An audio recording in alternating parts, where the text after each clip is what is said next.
Olá pessoal, tudo jóia? Eu sou o professor Rodrigo Cavaleiro Rodrigues e estou aqui com vocês estudando Direito Administrativo. E agora a gente vai começar um assunto muito legal, muito importante. É um pouquinho teórico, é verdade, mas é uma teoria muito importante para o direito administrativo. Na minha opinião, é quase que uma teoria base, que é o ato administrativo, a teoria do ato administrativo. É claro que não é só teoria, vamos conversar sobre alguns dispositivos normativos também, tá joia? E é um assunto importante para conhecer outros temas do direito administrativo e também bastante exigido em concurso público, tá ok? E a gente tem que começar, é óbvio, conceituando o ato administrativo e entendendo o que são os requisitos do ato administrativo, tá ok? Então essa daqui, nosso primeiro encontro sobre ato administrativo, então vamos lá, ato administrativo. Para começar essa conversa, pessoal, tá aqui o nosso tema então, conceito e requisitos.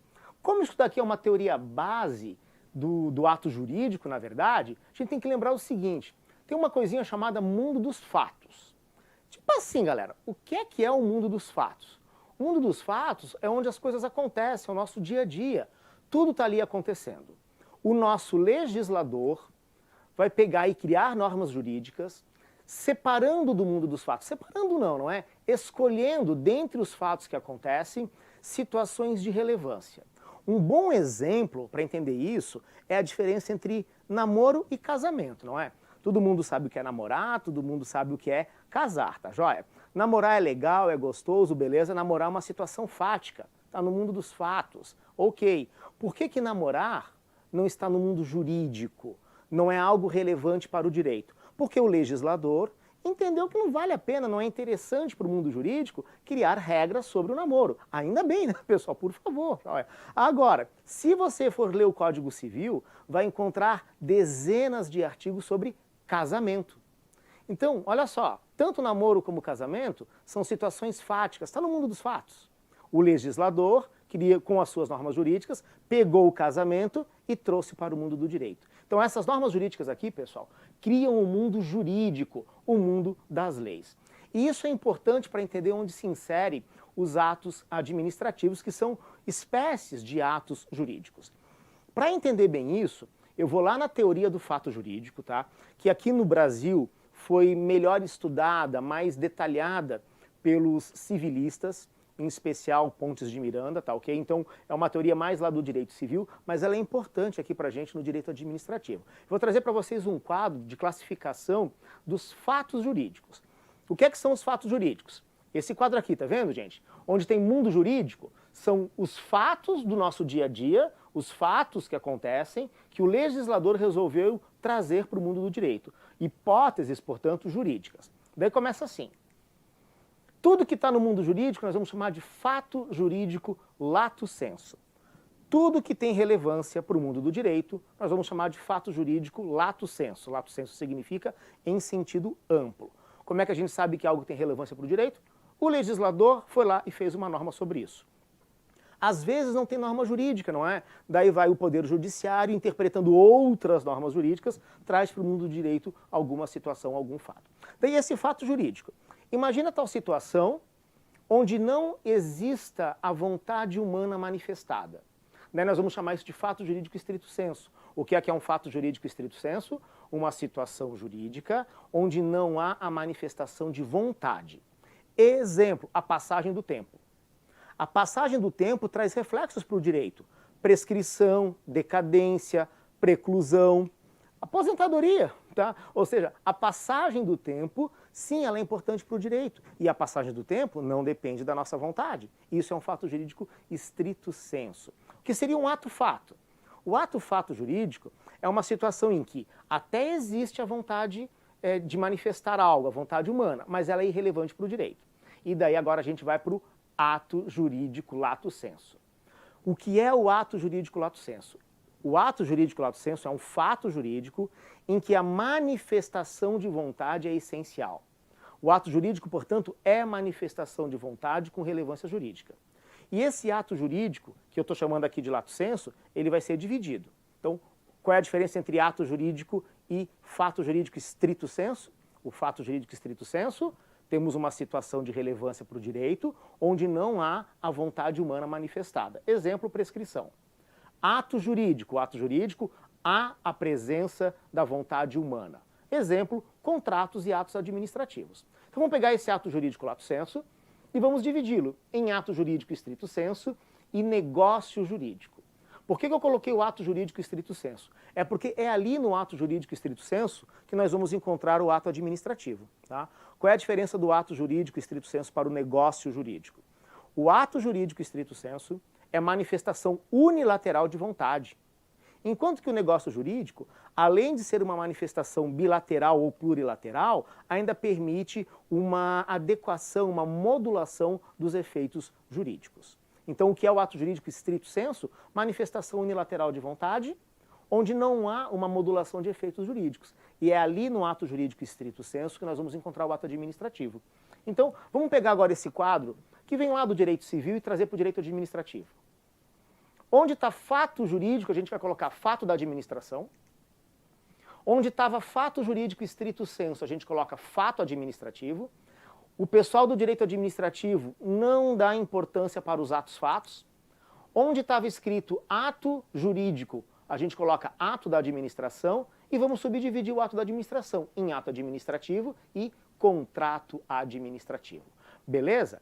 Então, dentro dessa classificação, a gente consegue entender a natureza jurídica do ato administrativo. O ato administrativo é um ato jurídico, por ser ato jurídico, é fato jurídico. E ele é um ato jurídico unilateral, portanto, vai ser a manifestação de vontade unilateral da administração pública. Diferentemente dos contratos administrativos, onde teremos manifestações bilaterais ou plurilaterais. O contrato administrativo é estudado lá na lei de licitações. Beleza? Então vamos continuar aqui. Vamos lá agora pegar os conceitos da doutrina, não é? Vamos lá nos livros.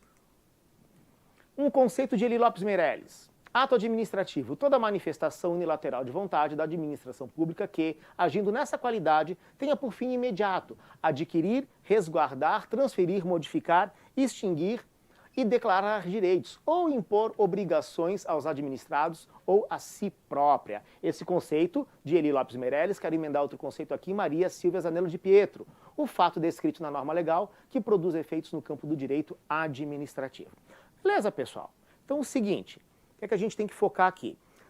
Esses conceitos, principalmente esse conceito do Eli Lopes Meireles, muito utilizado em concurso público, tá ok? Para tentar confundir vocês, eles vão trocar o unilateral por bilateral, por exemplo. Foca nisso, que o ato administrativo é manifestação unilateral da vontade da administração pública, da vontade do Estado. Quando a gente for falar de manifestação bilateral, de um lado vai ter a administração pública e de outro lado um contratante. Daí estamos lá nos contratos administrativos, que é um outro assunto, é uma outra disciplina. Beleza, gente? Conceito é isso. Daí agora é o seguinte, baseado nesse conceito, a doutrina nos traz requisitos do ato administrativo, muito comum nos editais de concurso, aparece lá esse tópico, né? Requisitos do ato administrativo. Sinônimo para requisito, elemento ou pressuposto. Então, requisitos, elementos ou pressupostos do ato administrativo. São 5, aqui vão eles então. O primeiro requisito é o agente. Quem é o agente? É aquele que faz o ato. O segundo requisito é a forma. Como esse agente faz o ato? Como ele faz o ato? O terceiro requisito é a finalidade. Para que ele faz esse ato? O quarto requisito, o motivo. Por que é que ele fez o ato? E o quinto e último requisito, o objeto, que é o conteúdo do ato administrativo. Grava esses requisitos. Lembra que você pode chamar esses requisitos também de elementos ou de pressupostos, tá ok? Então nós temos que ter uma pessoa, o agente que faz o ato. Você vai encontrar nos livros, às vezes, no lugar de agente, a palavra competência. Competência é a qualidade desse agente, mas é muito comum nos livros, tá? Ao invés de agente aparecer a palavra competência ou a palavra sujeito. Então é a competência, o sujeito ou o agente público, beleza. A forma como ele faz, a finalidade, o motivo e o objeto. Grave esses 5 requisitos, tá joia? E antes de explicar rapidamente cada um desses 5 requisitos, eu quero que você saiba o seguinte, na teoria do ato jurídico, nós estudamos o ato jurídico, e o ato administrativo é uma espécie de ato jurídico, em 3 planos distintos. Tá? Os planos são os seguintes, temos o plano da existência, que é isso que a gente está fazendo aqui, estudar os elementos do ato. E daí temos o plano de validade, que são qualidades essenciais do ato, onde nós vamos verificar os vícios do ato, vai ser uma outra aula, tá? Validade e invalidade do ato. e temos a eficácia do ato, que na verdade é o objeto do ato, que é a transformação que este ato jurídico, ato administrativo, produz no mundo jurídico, tá ok? Então, funciona o seguinte, vou lá, um agente público faz um ato administrativo. Se ele fez, se ele criou o ato existe. E o ato administrativo existe para gerar um efeito jurídico. Nós vamos encontrar o efeito jurídico no objeto, no conteúdo desse ato, que é a transformação no mundo jurídico, a criação, a modificação ou a extinção de direitos. Então, exemplo, o ato de nomeação. Foca nesse ato, né? Você está estudando para concurso, vai acontecer isso, você será nomeado, você será nomeada. O ato administrativo de nomeação de você. Esse ato cria uma situação jurídica, beleza? E futuramente na sua carreira você será promovido, você será promovida. Promoção gera uma alteração na situação jurídica, legal? E um dia vai se aposentar. A aposentadoria encerra essa relação jurídica. Então olha só, criei, modifiquei, extingui relação jurídica. Isso é a eficácia do ato administrativo, de qualquer ato jurídico, na verdade, tá ok? Vamos encontrar essa eficácia no objeto do ato administrativo. Agora, para que tenha efeito, primeiro o ato tem que existir, ele tem que ter sido criado. E daí esse meio termo ali, gente, a validade, vai ficar para um outro encontro, tá ok? Vamos lá então nesses requisitos de existência do ato, um pouquinho de cada um deles. Começando então com o agente. Tá aqui o agente. O agente tem que ser competente, uma pessoa natural ligada ao Estado e que em nome deste desempenha alguma atividade pública. É o agente público. Pessoal, é o seguinte, se você recordar de outras aulas, não é? Principalmente quando se estudou a administração pública, temos as entidades da administração pública, são pessoas jurídicas, lembram disso? Ora, uma pessoa jurídica é uma entidade abstrata, ela precisa de uma pessoa natural, uma pessoa física, que somos nós, que será você, agente público, que vai falar em nome da administração.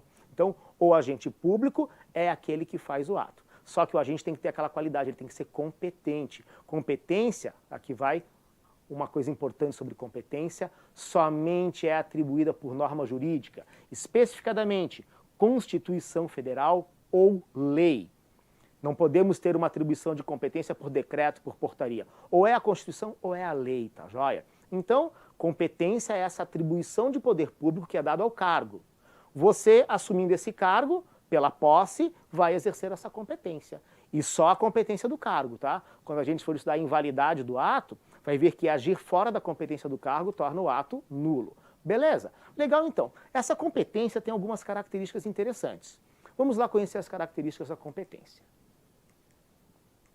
Primeiro, a competência é inderrogável, a competência é intransferível, ela é irrenunciável, ela é imprescritível. Vamos lá. Inderrogável, intransferível, irrenunciável, imprescritível. O que é que significa inderrogável? Significa que o agente não pode se livrar dela. Ele assumiu o cargo, ele tem que agora responder pela administração pública. Ou seja, essa competência não será revogada, não é a palavra correta, né? Como diz derrogada, ela não pode ser derrogada por ato do próprio agente público. Uma vez exercendo a competência, uma vez no cargo, tem o dever de exercer a competência, tá ok? O agente não pode dizer, não faço essa competência. Ela é intransferível, ou seja, a competência do agente, a competência que o agente exerce é do cargo, ele não pode transferir para outro cargo. Vamos ver que a competência pode ser delegada, mas não transferida. Irrenunciável significa, eu não posso dizer que ela não é do cargo, eu não posso dizer que não a exerço, não a renuncio. E imprescritível significa, o fato de não exercer a competência não significa que ela deixa de ter efeitos jurídicos, não é? A passagem do tempo não extingue a competência. Essas são as características da competência. Eu queria agora ir lá numa legislação, porque a gente está vendo teoria, tá ok? Parte dessa teoria do ato administrativo parou na lei do processo administrativo. Então, essa lei aqui. Opa, ainda não veio a lei. Agora, deixa eu passar aqui. Essa lei aqui. A competência é irrenunciável. Lei 9.784, de 1999, 9784. A competência é irrenunciável e se exerce pelos órgãos administrativos a que foi atribuída como própria, salvo os casos de delegação e avocação legalmente admitidos. Atenção, recado importante. Isso é teoria, teoria vale para concurso municipal, estadual, federal, ok? Agora, essa lei que eu coloquei agora para vocês é uma lei que serve somente para os concursos federais. porque é uma lei que tem incidência somente na esfera da União e suas autarquias, tá joia? É a lei do processo administrativo federal. Se bem que no âmbito dos estados não é diferente, tá joia? Essa ideia que a competência é irrenunciável, ela é bem geral, todos os estados eu imagino, né? Não conheço, é claro, a legislação de todos os estados, dos que eu conheço é muito parecida, para não dizer que é igual, tá joia? Então, parte dessa teoria já está na legislação. E nessa mesma lei, vem a ideia da delegação de competência, tá aqui. Um órgão administrativo e seu titular poderão, se não houver impedimento legal, delegar parte de sua competência a outros órgãos ou titulares, ainda que estes não lhes sejam hierarquicamente subordinados, quando for conveniente, em razão de circunstância de índole técnica, social, econômica, jurídica ou territorial. O que é com essa delegação de competência? Lembra que a gente viu há pouco que a competência é intransferível? Então vamos lá. Como é que você sabe quais são as competências do presidente da República? Você vai abrir a Constituição Federal e vai procurar o artigo 85 da Constituição Federal. Lá você encontra, são atribuições do presidente da República, as competências da presidência da República. Está aquela lista. O que seria transferir a competência? Seria pegar essa competência e entregar, ou seja, todo o artigo 85 da Constituição Federal, e entregar para outra autoridade, outro cargo. Isto é proibido, competência não se transfere. O que é permitido, um pedaço da competência, uma função relacionada à competência, ser transferida temporariamente a outro agente público. O nome disso, delegação de competência, tá ok? Então, grava a seguinte regra. No âmbito do direito constitucional, as competências lá estabelecidas na Constituição Federal somente serão delegadas se houver autorização expressa. Então, por exemplo, as competências do presidente da República, que estão no artigo 85 da Constituição Federal, ele somente pode delegar aquilo que o próprio artigo 85 autoriza que se delegue, tá joia? Agora, competências que estão no âmbito infraconstitucional, que é o caso aqui do artigo 12 da Lei 9784. Olha só, essa competência determinada em lei, ela pode ser delegada desde que não haja impedimento, desde que não haja uma regra restritiva, tá ok? Então, gravou isso, pessoal? Competência do direito constitucional só pode ser delegada se há autorização na própria Constituição. Competência estabelecida em lei, ou seja, infraconstitucional, como regra pode ser delegada, a não ser que haja um impedimento, tá ok? Para dar um exemplo disso, eu vou continuar aqui na sequência, vamos no artigo 13 dessa mesma lei, da Lei 9784. Não podem ser objeto de delegação a edição de atos de caráter normativo, a decisão de recursos administrativos, as matérias de competência exclusiva do órgão ou autoridade, tá ok? Isso daqui são meros exemplos, certo? Meros exemplos de competências onde a delegação é proibida. Então, como é que ficou no âmbito da administração pública federal? A competência pode ser delegada, se ela é infraconstitucional, a não ser que ocorra situação como essa, não é? De proibição expressa da delegação de competência, tá joia? Então, falamos de delegação de competência. Notaram que apareceu em algum momento a expressão avocação? Olha aqui o artigo 15 da Lei 9784. Será permitido em caráter excepcional e por motivos relevantes devidamente justificados a avocação temporária de competência atribuída a órgão hierarquicamente inferior. Então vamos lá, um exemplo de delegação autorizada na Constituição Federal. O presidente da República é a autoridade competente para nomear servidores públicos federais. Essa competência pode ser delegada a ministros de Estado. Beleza? Delegação vai de uma autoridade para outra, geralmente de hierarquia inferior, mas não necessariamente. A avocação é o inverso. Uma autoridade ou órgão de hierarquia superior chama para si a responsabilidade daquele ato. Um exemplo que tem na Constituição Federal. O Conselho Nacional de Justiça, CNJ, pode avocar processos administrativos que estão nos tribunais de justiça, ou seja, nas corregedorias dos tribunais de justiça. O CNJ pode avocar, ou seja, chamar para si a competência, ou seja, a responsabilidade de realizar aquele ato. Avocação e delegação são atos, né, não diria contrários, não é? Estão na mesma ideia, mas em situações contrárias, situações diferenciadas. Beleza? Competência é isso, tá ok? Vamos lá rapidamente então na forma. Forma. A forma é o revestimento exteriorizador do ato administrativo, ou, em outras palavras, o modo pelo qual esta aparece e revela a sua existência. Compreende a formalidade e o ato final, concepção ampla e concepção restrita. Forma é simples. Se você vai manifestar uma vontade, e o ato é a manifestação de vontade, você tem que escolher uma forma para fazer isso. Você está falando, olha eu aqui falando para vocês, não é? Falar, forma verbal, mas às vezes eu tenho que ter uma forma escrita. Por exemplo, aplicar a penalidade de advertência, segundo a Lei 8.112, tem que ter a forma escrita. A forma escrita é a preferencial, mas não é a única, tá ok? A forma escrita é a preferencial por quê? Ela vai ser publicada, vai ser arquivada, fica formalizado, olha o nome, formalizada, vem de forma. Agora temos outras formas, por exemplo, forma gestual. Em tese, todo mundo aí que está me assistindo e que tem carteira de motorista, conhece todos os gestos, não é, de um agente de trânsito.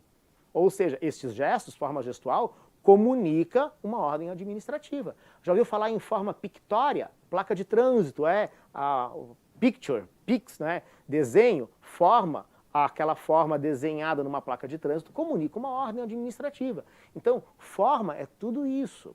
A escrita é a preferencial, mas não é a única forma admitida no direito, tá joia? Além disso, temos a finalidade. Finalidade é moleza, pessoal. Finalidade é o seguinte: elemento pelo qual todo ato administrativo deve estar dirigido ao interesse público. Carvalho Filho que falou isso. Requisito que impõe seja o ato administrativo praticado unicamente para um fim de interesse público. E daí nós conhecemos o desvio de finalidade, que é uma forma de abuso de poder. É muito simples. Você, no seu cotidiano, na sua vida pessoal, você realiza diversos atos jurídicos, mas atos de teu interesse. Quando você vai num bar com os amigos e vai escolher uma boa cerveja para beber com seus amigos, não é? Ora, quando você faz isso, é um ato, uma prestação de serviço com compra e venda num bar, não é? É um ato jurídico pessoal, ou seja, de interesse pessoal. Agora, a administração pública não pode realizar esse tipo de ato jurídico. Os atos administrativos sempre têm que visar o interesse da coletividade, o interesse público. Então, esta sempre será a finalidade de todo ato administrativo. Satisfazer a coletividade, o bem de todos, ou interesse público. Se por acaso um agente público pratica um ato administrativo para favorecer-se, ou seja, em proveito pessoal, ou favorecer um amigo, proveito de terceiro, ou seja, usa sua competência buscando o interesse privado, ou seja, a satisfação de alguém e não do interesse público, teremos um abuso de poder, teremos um desvio de finalidade. Legal? Continuando aqui então, o motivo.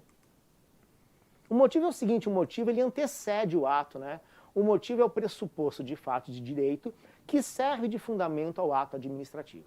Trata-se da situação do mundo empírico que deve ser tomada em conta para a prática do ato, portanto, é externa a este, antecedendo. Seguinte, pessoal, o motivo você vai fazer a seguinte pergunta: por quê?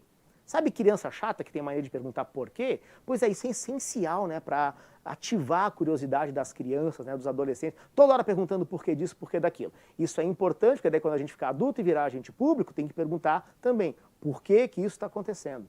O motivo do ato administrativo. Por que que eu te nomeei? Ora, eu te nomeei porque tem vaga e você está na lista de classificação de concurso público.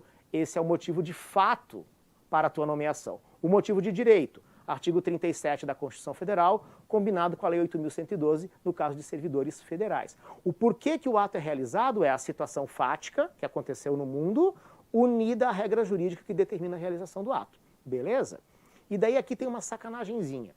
Motivo e motivação são coisas diferentes, tá? Vou deixar aqui esse recado para vocês. Motivação versus motivo, tá ok?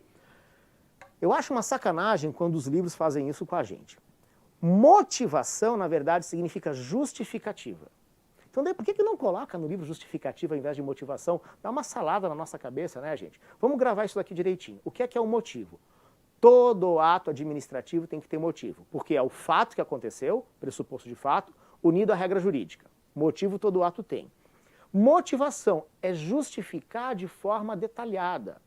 Então, por exemplo, dispensa de licitação em caso de calamidade pública.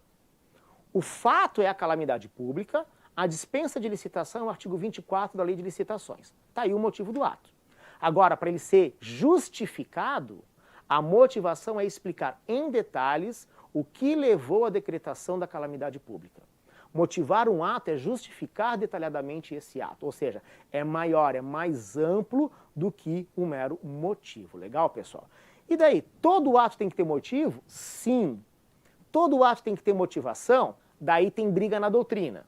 Segundo a Lei 9784, apenas os atos que essa lei determina que sejam motivados precisam de tal justificativa detalhada, tá ok? Esses atos são os seguintes, vamos lá. Artigo 50 da Lei 9784. Os atos administrativos deverão ser motivados com indicação dos fatos e dos fundamentos jurídicos quando neguem, limitem ou afetem direitos, imponham, agravem deveres, encargos, sanções, decidam processos administrativos, dispense ou declare inexigibilidade de processo licitatório. Que mais? Decidam recursos administrativos, decorram de reexame de ofício, deixem de aplicar jurisprudência firmada, importem anulação, revogação, suspensão ou convalidação do ato administrativo. Né? Em outro momento, né, em outra oportunidade, a gente estuda com detalhes a Lei 9784, que é a lei do processo administrativo federal. Beleza, gente? Daí vamos encerrar essa conversa aqui lembrando que na verdade eu já falei o que é, né? Só lembrando que é o objeto. O objeto é o conteúdo, é onde nós vamos encontrar o efeito de criação, modificação e extinção daquele direito. É a essência do ato administrativo. Então, quando eu digo assim, você será nomeado, será não, você é nomeado, você é nomeada. A nomeação é o conteúdo, o efeito jurídico daquele ato. O que é o objeto do ato administrativo? O seu conteúdo. Alguns dizem assim, é o conteúdo eficacial, a carga eficacial do ato administrativo. Legal, gente? Então nunca esqueça, ato administrativo, manifestação unilateral de vontade da administração pública e tem como requisitos um agente competente, uma forma, uma finalidade, um motivo e um objeto. Beleza, pessoal? É isso aí então. Grande abraço. Até o nosso próximo encontro. Tchau, tchau.